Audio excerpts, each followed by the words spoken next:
Doutora Lu, a minha filha já tem mais de 1 ano. Como é que fica a amamentação? Tem que ser em livre demanda? Porque está tão difícil. Bom, essa é uma dúvida de uma seguidora minha. E aí eu resolvi gravar esse vídeo. Vamos conversar sobre a amamentação em crianças maiores de 1 ano? Então vem, vamos conversar sobre isso.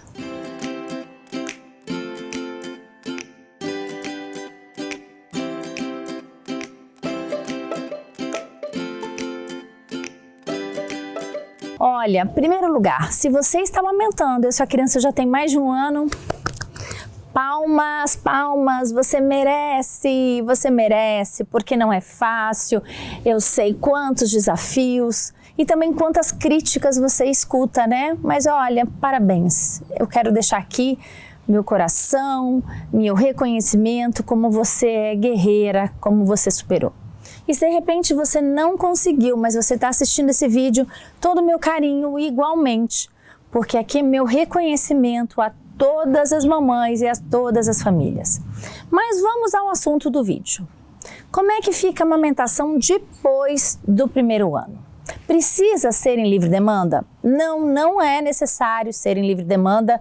E eu, doutora Luciana Herrero, pessoalmente, vou compartilhar com você a minha crença e o que eu aprendi. A gente precisa ir ensinando para a criança com amorosidade o que é rotina e o que é limite. Isso é super importante. Isso faz parte, a gente vai dando pequenas frustrações para nossos filhos, falando não, colocando horários. Ah, mas vai chorar. Gente, quando é pequenininho, menor de 6 meses, a gente evita ficar deixando chorar, porque o bebê chora, o bebê pequeno, menor de 6 meses, por uma necessidade, porque o bebê está se comunicando. Mas o bebê maior de 1 ano, quando ele chora, ele já está expressando um sentimento. Tudo bem, mas a gente não tem que virar refém do choro da nossa criança. O bebê depois de 1 ano, quando chora, a gente tem que sentar, olhar e conversar. Não tem que fazer tudo que o bebê depois de 1 ano quer, porque ele não é um bebezinho, ele é uma criança de 1 ano. Então é bem diferente um bebê recém-nascido com uma criança maior de 1 ano. E nós, pais, mães, temos que mudar, então fazer uma mudança lá no botãozinho dentro da nossa cabeça. Quando o bebê é menor de 1 ano, a gente ainda está naquela fase onde a livre demanda é necessária. Primeiros 6 meses é fundamental, não tem nem discussão. Leite materno é em livre demanda até 6 meses, sim. Depois de 6 meses a 1 ano, ele está em introdução alimentar, mas a criança ainda está aprendendo a comer. Então tem hora que não vai aceitar a comida direito, está experimentando sabores, não está ainda aprendendo, não come muito. Então o leite materno ainda complementa muito nutricionalmente. Mas depois que o bebê faz aniversário de 1 ano, é muito importante que a gente puxe um freio de mão no aleitamento materno sem desmamar. Mas a gente tem que colocar um pouco de limite nesse seio materno, nesse leite materno. E eu vou explicar um pouquinho para vocês.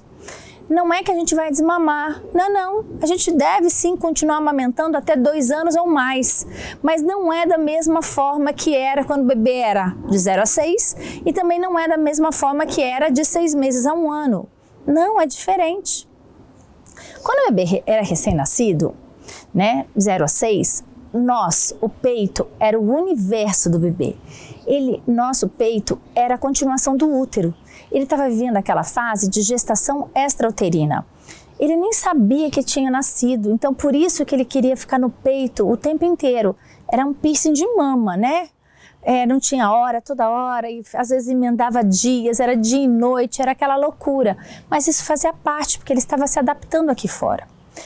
Depois, né, que o bebê começa a sentar, quando o bebê começa a comer, ele já sabe que nasceu, ele já começa a interagir socialmente. Então, o segundo, né, semestre de vida, de 6 meses a 1 ano, o bebê já não está mais na gestação extraútero, ele já está se adaptando estando aqui fora, ele já nasceu, né? A gente fala que o bebê nasce mais ou menos com 6 meses de vida aqui extra-uterina.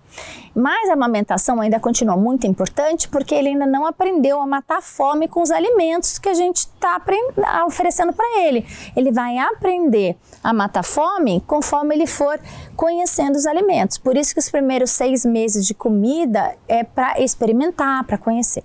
Então, por isso que não tem tanta rigidez assim. E o bebê ainda usa o peito muito como uma ferramenta de consolo. E nos primeiros 6 meses ele é puro consolo, ele é tudo para o bebê. E no segundo semestre de vida, né, de 6 meses a 1 ano, o bebê ainda usa muito o peito como uma espécie de conforto, como um mecanismo de comunicação, uma ferramenta que resolve tudo. Tem uma amiga, né, uma pessoa que eu sigo muito, que é uma fonoaudióloga, que eu admiro muito, chama Kelly Carvalho, que ela fala que o peito, ele é comida, diversão e arte. E o bebê mata a fome, mas ele também se diverte e ele busca arte, ele busca conforto. Isso no primeiro ano de vida é muito forte, especialmente nos primeiros 6 meses. Só que não pode ser assim o resto da vida. Quando o bebê faz 1 ano de vida, a gente tem que começar a ensinar para os nossos bebês que comida é o que está no prato e cada vez menos é o que está no peito, né? Depois de 1 ano ele tem que começar a comer comida e que o conforto ele vai ter que ser buscado num abraço, num carinho e não necessariamente chupetando ou chupando o seio da mãe. Amores, a gente vai ter que ensinar o bebê a usar outras formas de resolver os seus problemas. Porque o bebê, no primeiro ano de vida, qualquer dificuldade, qualquer angústia, qualquer desconforto, ele vinha buscar uma solução para aquele desconforto emocional sugando o seio materno. Era a forma que ele tinha e tá tudo certo. Isso é normal no bebê no primeiro ano de vida. Agora, no segundo ano de vida, ele tem que aprender a desenvolver outras formas de linguagem. Ele tem que aprender a desenvolver outras formas de comunicação e até de diversão.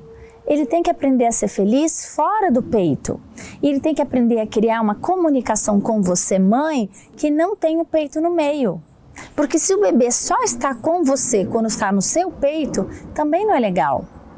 Então é muito importante que você, quando você tem um bebê maior de 1 ano, que você, por exemplo, sente para brincar com ele no chão e se ele vier para mamar seu peito e não for a hora que você estipulou que é da mamada, você vai falar assim, a mamãe está aqui com você, agora o mamá está guardado, o mamá é só depois, agora tem a mamãe, mas não tem o mamá.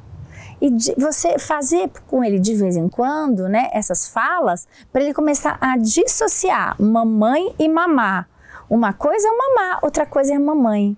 Porque senão fica tão grudado que mamãe é mamá, que ele não consegue identificar uma mãe que se não for com o peito. E é importante ele ver que atrás do peito tem uma mamãe.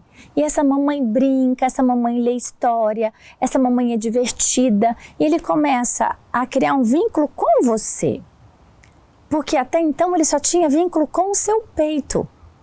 Então é super importante que você comece com o bebê depois de 1 ano, criar um vínculo de comunicação e ensinar ele a desenvolver essa linguagem e criar um vínculo com ele que não tenha o peito como intermediário o tempo inteiro. É claro que ele vai ter algumas mamadas por dia, é claro que você vai amamentar, mas não tanto em livre demanda. É muito melhor que você estabeleça algumas rotinas, estabeleça as principais mamadas e que você possa, em outros horários, criar brincadeiras, criar diversão. Isso é muito importante para que você ganhe atividades lúdicas, momentos alegres com o seu bebê que não tem o peito no meio. Porque num dia que você decidir desmamar, que pode ser que demore 1 ano, 1 ano e meio depois, ele cria um vínculo com você sem estar com o peito aí no meio, vai ser muito mais fácil. Então, primeira coisa, comece a marcar quais são os horários que ele amamenta, escolha alguns horários principais e nos outros horários você tente evitar.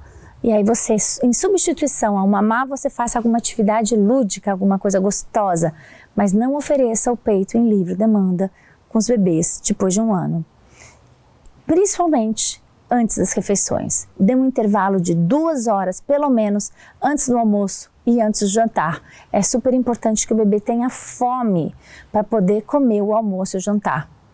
Isso a gente fala com os bebês maior de 1 ano. Menor de 1 ano a gente tem outro discurso, mas com os bebês mais velhos a gente não dá petisco, não dá bolacha, não dá suco, não dá nada antes da hora do almoço e jantar. Ele tem que ter apetite para poder aprender a comer as refeições principais.